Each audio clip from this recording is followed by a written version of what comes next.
4,500 operations every year, about 70% smoke and half of them relax. So that happens. But still, if you get 30% people outside the smoking packet, that is not a bad idea. So your question is very pertinent. We all of us know it's a very important thing. But can we really do fundamental lifestyle counseling and interventions? Honestly, in today's transactional clinical interactions, most of us would either lack the time, opportunity, or mindset to do it. I don't think we end up doing it. Whether you have the luxury or not, I do not know. But I don't, I was a detected hypertensive. My first detected blood pressure was 210.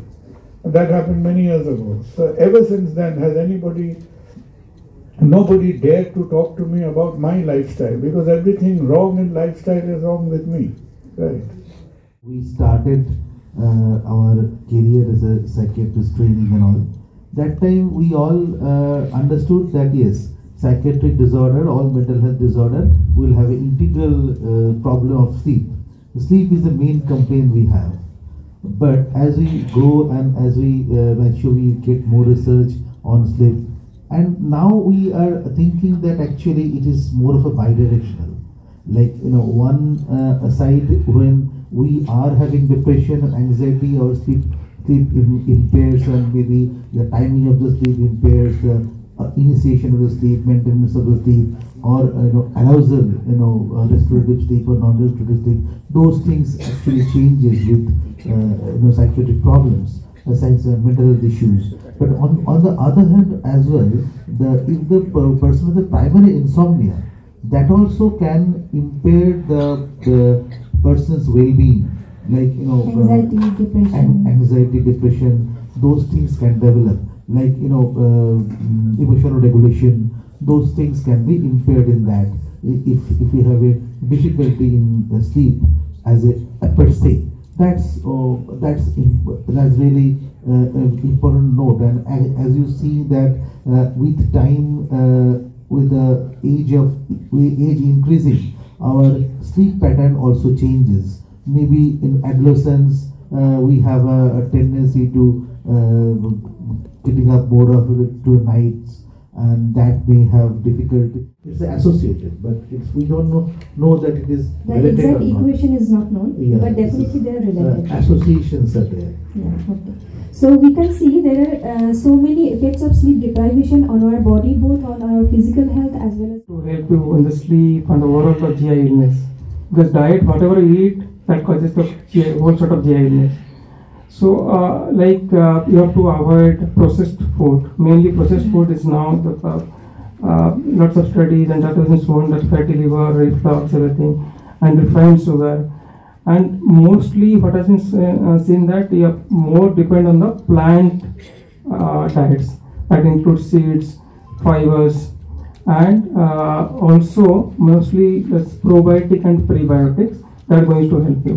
As I told, the Gulf microgrammar sleep. World sleep day এটা কিন্তু আমরা প্রতি বছরই একটা পালন করি, হ্যাঁ।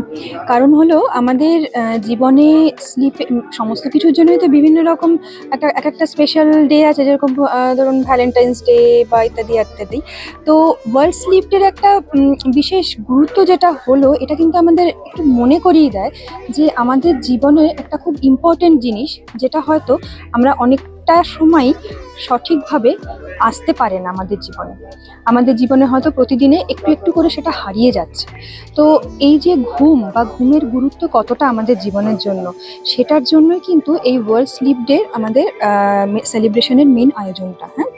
যাতে আমরা বুঝতে পারি আমাদের জীবনে ঘুমের কেন প্রয়োজন, কতটা ঘুম হলে আমাদের শরীরের যথোপযুক্ত বিশ্রাম হবে, রেস্ট পাবে, শরীরের সিস্টেমগুলো, কার্ডিওভাস্কুলার সিস্টেম, আমাদের এন্ডোক্রিনাল সিস্টেম, আমাদের নিউরোলজিক্যাল সিস্টেম, মেমোরি, এই সমস্ত কিছু ঠিকঠাক থাকবে এবং তাতেই কিন্তু একটা সুস্থ মানুষ থাকতে পারবে। পরের দিনের কাজটা যে মানুষটি করবে, সে একজন অ্যাডাল্ট হোক বা একজন বাচ্চা হোক, সে তার প্রপারভাবে ডিসিশন মেকিং ক্ষমতা, প্রপারভাবে তার কাজে একটা কনসেন্ট্রেশন, অ্যাটেনশন স্প্যান এগুলো বাড়বে। যেরকম একটা ছোট্ট তথ্য দিই, আমাদের পৃথিবীতে কিন্তু অ্যাক্সিডেন্টের সবচেয়ে মেইন কারণ হলো, মানে সবচেয়ে প্রধান কারণ হলো এক্সেসিভ স্লিপিনেস, মানে অত্যধিক ঘুম ঘুম ভাবের জন্য কিন্তু আমাদের বেশিরভাগ পৃথিবীর অ্যাক্সিডেন্টগুলো হয়। এটা অল ওভার ওয়ার্ল্ডে এই রেকর্ড রয়েছে। তো কেন হচ্ছে? কারণ সেই মানুষটি আগের দিনের ঘুমটা ভালো হয়নি বা দীর্ঘদিন ধরে একটা ক্রনিক স্লিপ ডিপ্রাইভেশনে সে ভুগছে। তো ঘুমটা ভালো হলে আমাদের মনে যে একটা খুশি ভাব থাকে, একটা যে চনমনে ভাব থাকে, সেইটাই কিন্তু আমাদের পরের দিনের সমস্ত কিছু কাজের মধ্যে আমরা রাখি।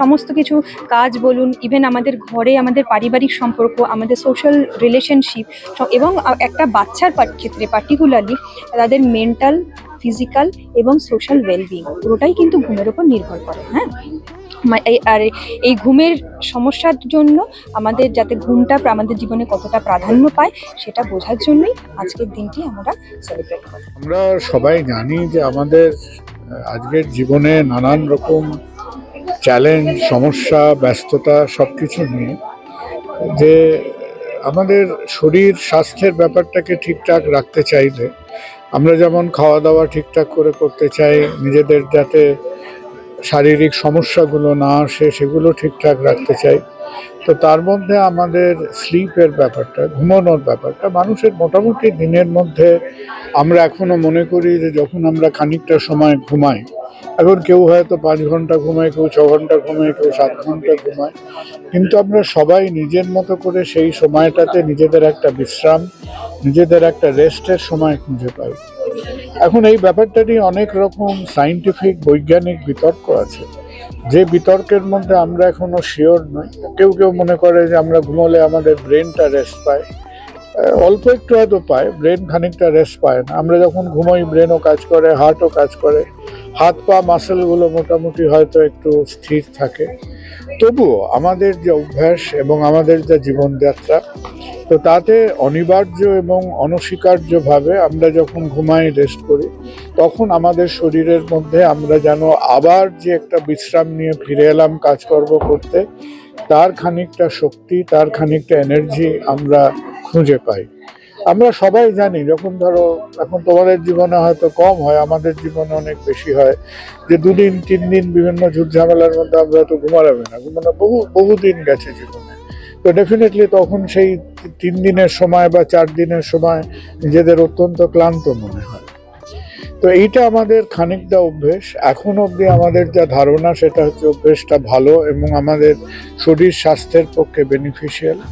কি করে হয়, কিসের মাধ্যমে হয়, এখানে ব্রেন ইনভলভ না হরমোন ইনভলভ না শরীরের অন্যান্য কিছু কেমিক্যালস, হরমোন ইনভলভ, আমরা জানি না, কিন্তু এর যথেষ্ট প্রমাণ আমাদের কাছে আছে যে যাদের ধরো একটা মানসিক অশান্তি বা কোনো মানসিক সমস্যা, একটা ট্রিমেন্ডাস অ্যাংজাইটি, এসব ব্যাপারের মধ্যে পড়ে যারা একটা দীর্ঘ সময়ের মধ্যে দিয়ে যারা হয়তো ঘুমোচ্ছেন না, যাদের ঘুমানোর ব্যাপারটা একটা গন্ডগোলের মধ্যে রয়েছে, তাদের কিন্তু গিয়ে অনেক রকম শারীরিক সমস্যা, তার মধ্যে হাইপারটেনশন হতে পারে, গ্যাস্ট্রিক প্রবলেম হতে পারে, ডায়াবেটিস এটসেট্রা কন্ট্রোলগুলো খারাপ হবে, সেগুলো ঠিক সময় কন্ট্রোল না করলে ঘুরে ফিরে হার্টের সমস্যা এগুলো দেখা যায়। তো জীবনে সমস্যা অনেকই আছে। তো অবশেষে আমাদের মনে রাখতে হবে যে আমরা আগের থেকে মানুষের আয়ু বেড়েছে, আমরা মানুষ অনেক বেশি বাঁচছে।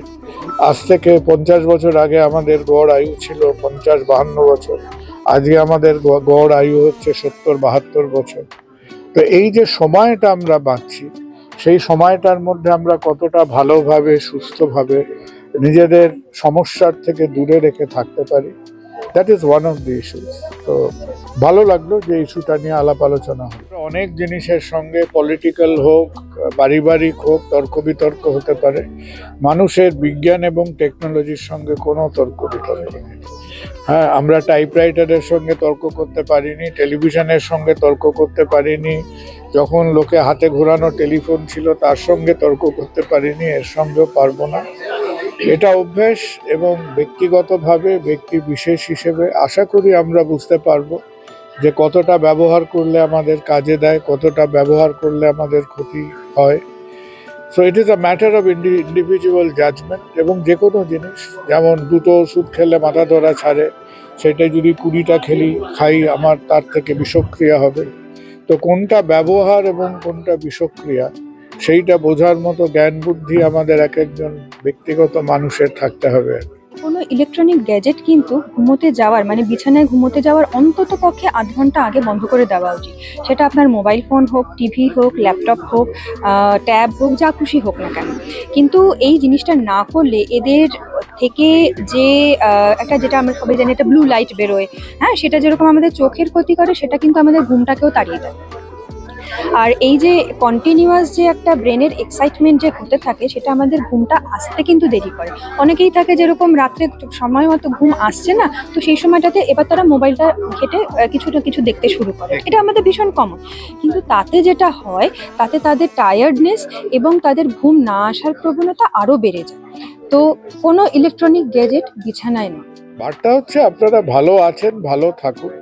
এবং আমরা ডাক্তার হিসেবে বিভিন্ন আমাদের জীবনযাত্রার কেবল যে আমরা মানুষকে ধরে ঝুড়ি ঝুড়ি ওষুধ দেবো, প্রচুর প্রচুর টেস্ট করাবো আর মধ্যে মধ্যে কাটাকুটি করবো, তা নয়। আমরা মানুষের ভালো থাকা, খাওয়া, চলা ফেরা, তার যেটাকে হয়তো আজকের মধ্যে আমরা শুধু অসুস্থতার মধ্যে দিয়ে আমরা সুস্থতাকে দেখতে চাই। আমরা সবার মতো আমাদের নিজেদেরও এবং নিজেদের পরিবারের, নিজেদের আশেপাশে সবাই একটা সুস্থ জীবন দেখতে চাই। এবং এই সমস্ত জিনিসগুলো নিয়ে হয়তো অনেক সময় আমরা আলাপ আলোচনা করে উঠতে পারি না, কথাবার্তা বলতে উঠতে পারি না। আমরা সব সময় বড় বড় ঝঞ্ঝাট ঝামেলা নিয়ে ব্যস্ত থাকি।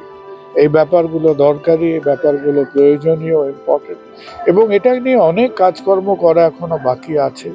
আমরা যত শিখব তত আমরা সমৃদ্ধ হব, এবং তত এর থেকে আমাদের যে ঝামেলাগুলো বা ক্ষতিগুলো হতে পারে তার থেকে আশা করি সবাইকে আরও খানিকটা সাবধানে রাখা যাবে।